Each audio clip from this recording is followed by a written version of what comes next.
In today's video, we are going to show you how to export a board in Milanote. Let's begin.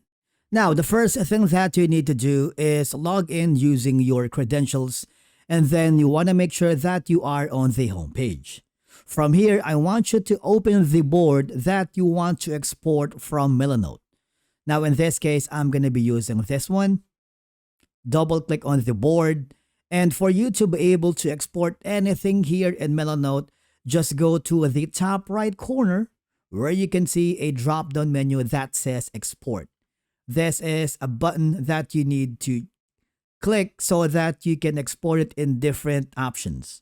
So you can export it in PDF standard, which is ideal for emailing or attaching files, or a PDF high quality file, which is ideal for printing.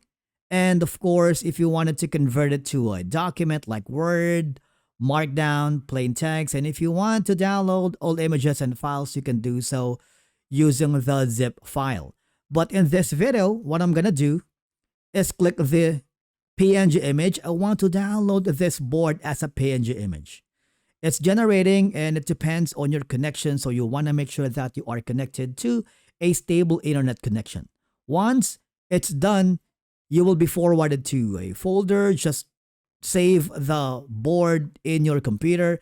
And basically, that's it for today's video on how to export a board in Milanote. Thank you so much for watching, and we will see you again in the next video.